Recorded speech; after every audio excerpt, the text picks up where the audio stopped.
च्या वनात नाच रे मोरा नाच 3 वेळा आहे. पण लक्ष देऊन ऐका, तिन्ही वेळा तो नाच शब्द आशाताईंनी वेगळ्या वेगळ्या पद्धतीने उच्चारलाय. पहिला असा आहे नाच रे मोरा, पहिला कसा आहे नाच रे मोरा, आहे की नाही. दुसरा आंब्याच्या वनात नाच रे, पहिला नाच रे असा आहे. दुसरा नाच रे, दुसरा.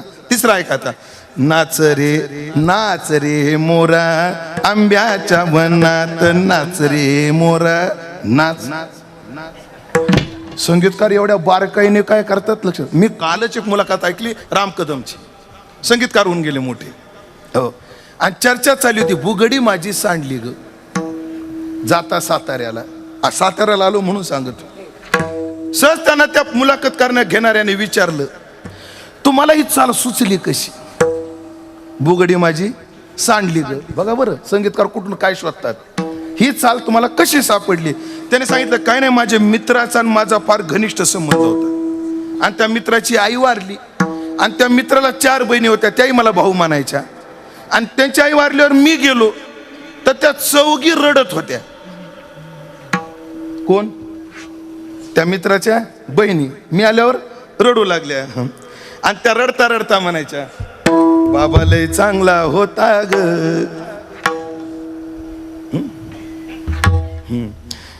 लय गोड बोलायचा ग,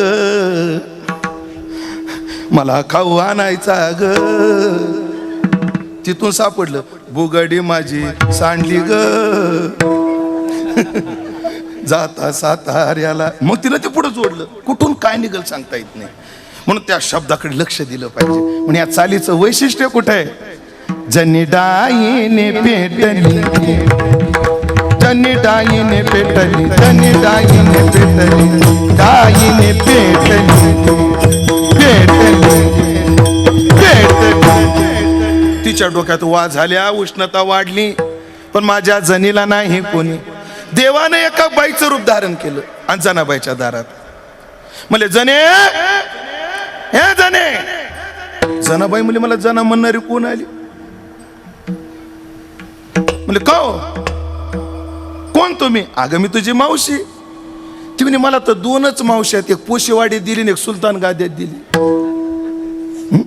तिसरी कुठं आहे. अगं मी तुझे मावशी. काय टोपलं केलं, टोपल्यासारखं डोकं केलं. थांब म्हणले, नाहीला घातले म्हण तुला. महाराज जगाचा मालक एका बाईच्या रूपात आला आणि मोठा पाण्याचा हंडा गरम करायला ठेवला. त्याच्यात करंजीचा पाला, लिंबाचा पाला शिजवला आणि कडक कडक पाणी घेतलं, पण विसाना करता पाणीच नव्हतं. जणी बैसली न्हायाला आणि पाणी नाही विसानाला, विसानाला पाणी नाही. लगेच घागर घेतली, पळू पळत गेला, चंद्रभाग घेऊन पाणी आणलं, कडक कडक पाणी विसानलं आणि गरम गरम पाणी जनाबाईच्या डोक्यावर टाकलं. केस विंचरोनी मोकळे आणि जनी म्हणे निर्मळ केली. देवानं सगळं डोकं काय केलं, स्वच्छ धुतलं, पण वा काय गरम पाण्याने जात नाहीत. मग हातात फणी घेतली, केस विंचरून काढले, तरी सगळ्या वा गेल्या नाही. मग देवानं जनाबाईला पुढे बसवलं आणि पाठीमागे बसून बुचडा हाते सोडी आणि वा मारीत शेतातडी. देवानं जनाबाईच्या डोक्यात पाहावं, न्याहाळून पाहावं. बघा जपी तपी ज्याला वना शोधतायत तो परमात्मा जनाबाईच्या डोक्यातल्या वा शोधतोय. काय भाग्य आहे कोणाचं. नाही नाही त्या वांचं भाग्य. कोणाचं. वांचं. आणि एखादी ऊ दिसली, एवढा आनंद. योगी दुर्लभ तो म्या. हो ते वापायचा विधी असतो महाराज. बरं दिसली की लगेच उचलायची नसते. दिसली ऊन लगेच उचलली की केस तुटतात. मग एका वाला जर 1-2 केस तुटले तर माझी जणी टकली होईल. मग देवानं अलग ती धरावी आणि बरोबर खानापूर तासगाव हायवे बाहेर काढावी. बरं काढल्यावर लगेच फेकून दिली जात नाही, ती आधी हातावर घेतली जाते. बाई किती पोचली पाहिलं जातं. पुन्हा ती ऊ घ्यावी, अशी नखावर ठेवावी. हा रेडा नाही ओ ऊ, तू डायरेक्ट रेडाच मारला. त्या वा मध्ये मोठी ऊ असली की त्याला बाया काय म्हणतात, रेडा म्हणतात. नाजूक. हा वन्स मोर. एक तुम्ही 2 मारले एकदा. हा अजून एकदा.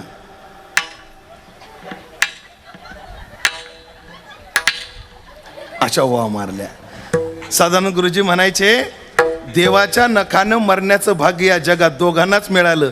एक प्रल्हादाच्या बापाला आणि दुसरं जनाबाईच्या डोक्यातल्या ओवांना. म्हणजे जनाबाईच्या डोक्यातल्या वा काढतो एवढा भाविक आहे. भोळे भाविक जुनाटे. किती जुना? युग 28 विटेवरी उभा वा मांगी रुक्माई दिसे दिव्य शोभा. 28 युगापासून उभा आहे. जुनाटे भोळे भाविक जुनाट. चांगला आहे याचं बोलणं चांगलं. चांगले नाम घुमटे रूप गोड तुझे रूप गोड तुझे नाम. याचं नाव चांगलं, ह्याचे गुण चांगले, याचं धाम चांगलं, याच्या लीला चांगल्या. चांगले आणि सगळ्यात महत्वाचं होय तैसे केले भक्तिभावे. भक्तांनी प्रेमाने जसं हो म्हटलं तसा होतो. राधिके करता मोठा होतो, यशोदे करता छोटा होतो. कोणाकरता मालक होतो, कोणाकरता दास होतो. सुदामाचा मित्र होतो, रावणाचा शत्रू होतो. रावणाचा शत्रू होतो, प्रद्युम्नाचा बाप होतो, वसुदेवाचा मुलगा होतो. होय तैसे केले भक्तिभावे. आणि अशा परमात्म्याचे आम्ही दास असल्यामुळे मनवनी चिंता नाही आम्हा दासा न भेव गर्भवासा जन्म घेता. मग आता आम्ही करणार काय? आपुल्या इच्छे करू गदारोळ भोगू सर्व काळ सर्व सुखे. मग आम्ही मनाला येईल तेव्हा गदारोळ करू. गायक मंडळी तुमच्या साथीची मला गरज आहे. बसले पंक्तीला. भात आला का तिकडं? हो म्हणान फक्त. भात पोहोचला का? जिलेबी आली का? करायची का सुरुवात? पुंडलिक वरदा हरी विठ्ठल श्री ज्ञानदेव तुकाराम. कशा करता? आमच्या मनाला येईल ते. एवढंच नाही, तुम्हाला कळालं का? तो आमका आमका वारकरी मेला. अरे आणा रे. त्याला आंघोळ घातली, कपडे घातले, माडावर बांधलं. उचलायचं का? हो म्हणा ना, उचलायचं. उचला. पुंडलिक वरदा हरी विठ्ठल श्री ज्ञानदेव तुकाराम. आपुली आमच्या मनाला येईल तेव्हा. एवढंच नाही, 12वीच्या पेपरला तुकाराम महाराजाचा अवमान करणारं चॅप्टर आलं होतं. आणि आमच्या वारकऱ्यांनी शिक्षण मंडळावरच काय नेला? मोर्चा नेला. तिथं काळपांडे अध्यक्ष होते. हो, तात्याच्या नेतृत्वात तो मोर्चा झाला. हो, आमच्या एका वारकऱ्याने बाई माग सारली आणि त्याला एवढ्या जोऱ्यात. तुमचं लग्न झाले का? नाही, तरी मला एवढ्या जोऱ्यात कस काय मारले तुम्ही? असे खान खान मारली. तुमचं झालंय का? हा, तुम्हाला आता सुचलं लग्न झालं बसा तुम्ही साथीला, मग बघतो तुमच्याकडं. आणि त्या कळपाडीला मुस्काडात मारली आमचे वारकरी. पुंडलिक वरदा आपुल्या इच्छे करू गदारोळ भोगू सर्व काळ सर्व सुखे. पण महाराज तो पंढरीत, तुम्ही पोसेवाडीत, हे कसं जुळायचं? काळजी नका करू. तो का म्हणे आम्हा देवाचा सांगा, तो का म्हणे आम्हा देवाचा सांगा, तू का म्हणे आम्हा देवाचा सांगा, तू का म्हणे आम्हा देवाचा सांगा. नाही विसंबत येर येरा, नाही विसंबत येर येरा.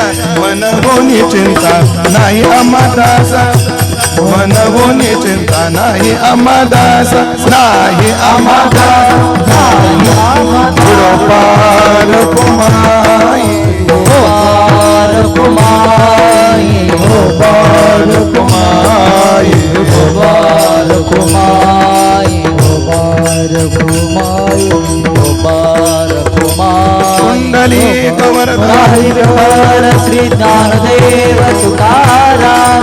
पंढरीनाथ भगवान की जय. माऊली ज्ञानेश्वर महाराज की जय. पार कुमाई, पार कुमाई, पार कुमाई, जय पुंडलिक वरदा श्री ज्ञानदेव तुकाराम. पंढरीनाथ भगवान की जय. मौली गणेश्वर महाराज की जय. गुरु तुकाराम महाराज की जय. जोगेश्वरी माता की जय. हो पार कुमाई, पार कुमाई, हो पार कुमाई, पार कुमाई.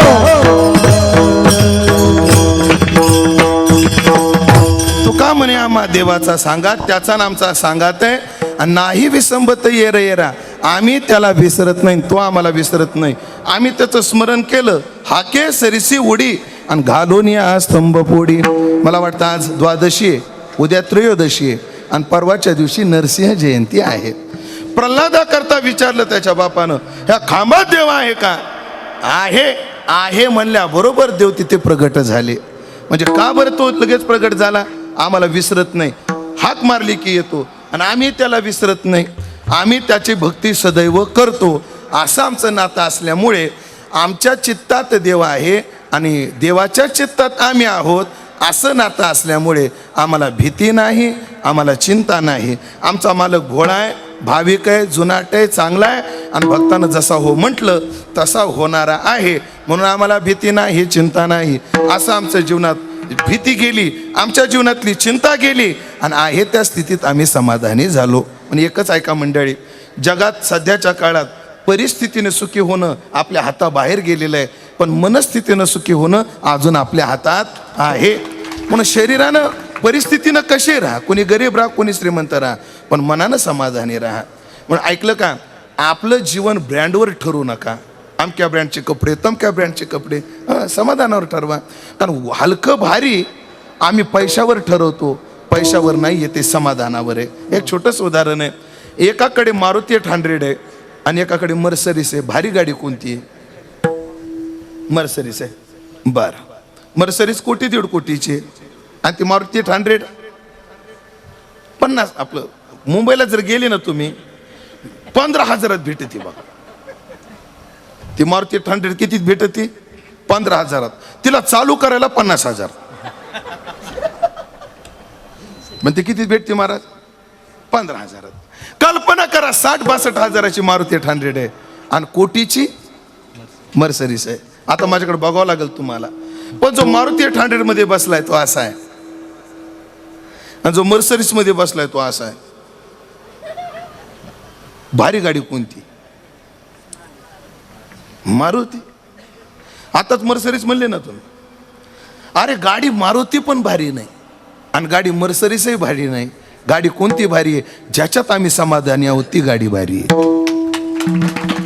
माणूस झोपड्यातही सुखी नाही, बंगल्यातही सुख, बंगल्यात सुख नाही, झोपड्यात सुख नाही. तुम्ही ज्याच्यात समाधानी राहाल ते खरं सुखाचं माध्यम आहे. म्हणून परमार्थ का करायचा, ही कीर्तनं का ऐकायची? परिस्थितीचं जे होईल ते, पण मनस्थिती मात्र अत्यंत समाधानी होण्याकरता हे आपण कीर्तन ऐकलं पाहिजे, पारायण केली पाहिजे, हरिपाठात नाचलं पाहिजे. हो ऐकलं का, मन समाधान असलं की जीवनात सगळं आपोआप येतं. चित्त समाधान तरी विष वाटे सोने आणि मनाच्या तळमळे चंदने हे अंग पोळे. मन सबल बनलं पाहिजे. एक दृष्टांत देणारे, सेवा संपवणारे, वेळ संपली माझी, पण 2 मिनिटं घेतो. भैया तुझं नाव काय रे? हर्ष. हर्ष. तुझं रे? सोम. तुम्ही 1 मिनिट बसायला इकडे 2 मिनिटासाठी आहे. हर्षच्या शेजारी आहे. लक्ष देऊन आहे का एवढा दृष्टांत? तू हर्ष आहे आणि तू सोहम आहे. हर्ष, सोहम. तुमच्याकडे दिवाळी असते का?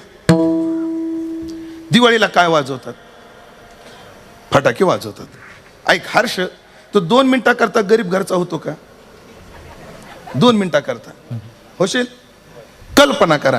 ही पोरं कोणाची मला माहित नाहीत, गरीब आहेत का श्रीमंत मला माहित नाहीत, पण कल्पना करा. हर्ष तू गरीब घरचा, हा, सोम तू श्रीमंत घरचा, चालेल ना? तुला काय अडचण नाही. हर्षाची कशी अडचण आहे का काय? हर्ष 5 मिनिटासाठी, 2च मिनिटासाठी चालेल ना? हर्ष गरीब घरचा आणि सोहम श्रीमंत घरचा. फटाके वाजवत होते दिवाळीला, सोम फटाके वाजवत होता आणि हर्ष रडत होता. म्हणलं हर्ष, तू हर्ष असून सुद्धा रडतोस? अरे का रडतो? बघा महाराज म्हणले सोम फटाके वाजवतो. म्हणलं तू वाजव. फटाके नाहीत, विकत आण, पैसे नाहीत. मला वाटलं मग आपण त्याला पैसे द्यावे. मी खिशात हात घातला तर माझा एक खिसा रिकामा, कारण कीर्तन सुटलं नव्हतं. माझा एक खिसा रिकामा. आता ऐका, मी हर्षला आता परिस्थितीने सुखी करू शकत नाही, पण मनस्थितीने करू शकतो. आता मी काय केलं? हर्षला समाधानाकरता फटाके नाही आणून दिले, फक्त एक विचार दिला. आता हर्ष 2 मिनिटं दे. सोहन काय वाजवतोय? सोहनच ना, सोहम काय वाजवतोय? कसा वाजवतोय सोहम फटाका? एक फटाका घेतो, त्याची वात सोलतो, तो फटाका ठेवतो, नंतर तो फटाका पेटवतो आणि तिथंच थांबतो का पळत मागं येतो? मागं येतो आहे की नाही? नंतर तो फटाका कसा फुटतो दिगंबर महाराज? सुतळी बॉम्ब डायरेक्ट काय करा दिगंबर महाराज? फटाकाचा ठाम कन फुटतो. ह्या नादात पक्वात फोडू नका तुम्ही. फटाका फुटतो. आता हर्ष ऐक, हर्ष ऐक, हर्ष ऐक. फटाका सोहमनं लावलाय, फटाका फुटलाय. जेवढा आवाज सोहनला येतो तेवढाच तुला येतो का कमी जास्त येतो? तेवढाच येतो. मग मी हर्षला एक विचार दिला. मी हर्ष एक कर, घरात जा, एक गोधडी घे, त्याची 4 पदरी घडी कर, टाक आणि त्याच्यावर मांडी घालून बस. मनामध्ये फक्त एवढा विचार आण, फटाके माझेच आहेत, सोहम लावायला नोकर ठेवलाय. बघा हर्ष हसला का नाही? तुम्ही बघा त्याच्याकडे एकदा. मला सांगा, हे समाधान परिस्थितीचं का मनस्थितीचं? मनस्थितीचं.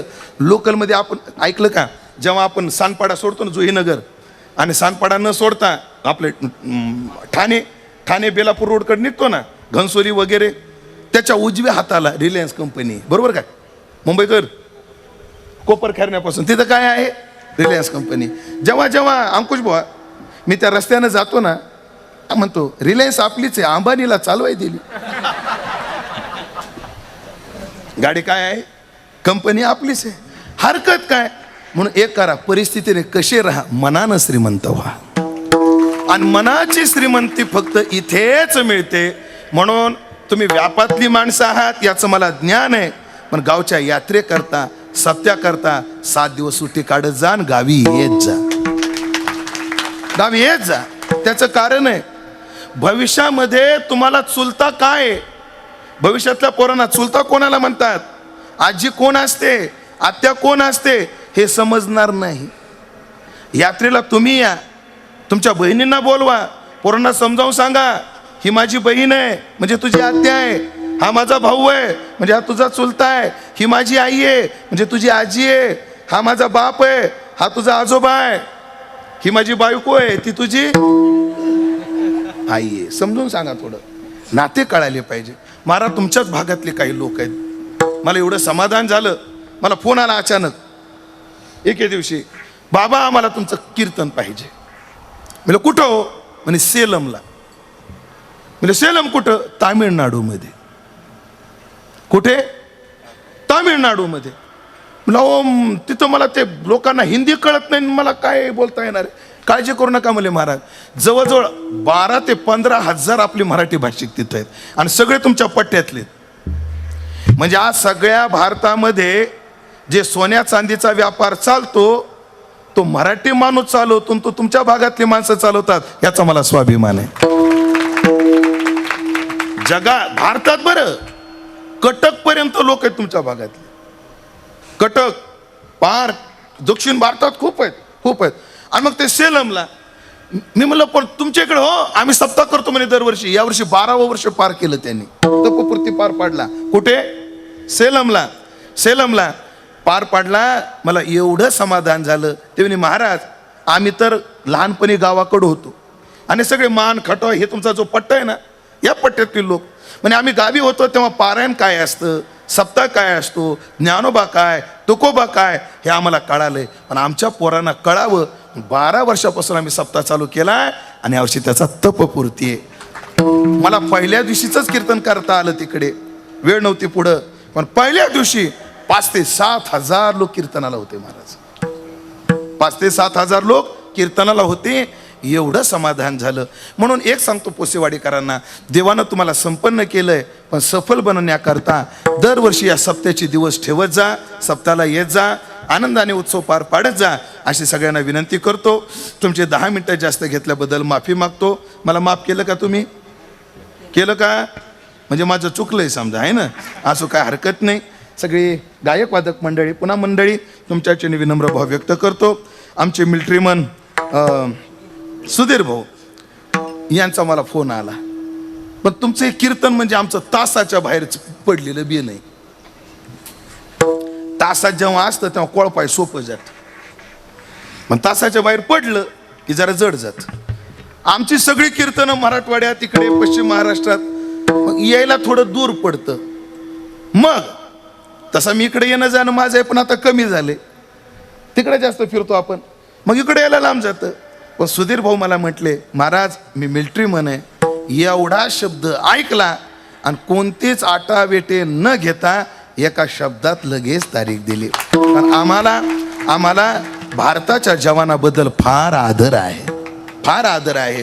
आणि तुमच्या गावाला वारकऱ्याची आणि धारकऱ्याची काय आहे परंपरा आहे. म्हणून गावातल्या एका धारकऱ्याने मला आमंत्रित केलं.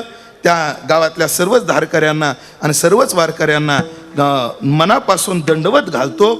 आणि जे काही अभंगावर बोलू शकलो ते माझ्या वारकरी शिक्षण संस्थेतले गुरुवर्य, माझे गुरुवर्य संतवीर बंडातात्या कराडकर, माझ्या गुरुच्या चरणी समर्पित करून वाणीला पूर्णविराम देतो. ज्ञानेश्वर माऊली ज्ञानराज माऊली ज्ञानेश्वर माऊली ज्ञानराज माऊली महाराज ज्ञानेश्वर माऊली ज्ञानराज माऊली ज्ञानेश्वर माऊली तुकाराम तुकाराम तुकाराम तुकाराम तुकाराम तुकाराम तुकाराम विठ्ठल जय जय विठ्ठल कुंडली गवर्नाथ ज्ञानदेव तुकाराम विठ्ठल जय जय आ बोलिले जे पुरे वेळे वापुरे उत्तरा क्षमा अपराध महाराज तुम्ही चित्रा नाही विठ्ठलीला अधिकार म्या पुरा क्षमा अपराध महाराज तुम्ही तुका म्हणे ज्ञानेश्वरा कृपया पैकी करा क्षमा अपराध महाराज तुम्ही चित्रा.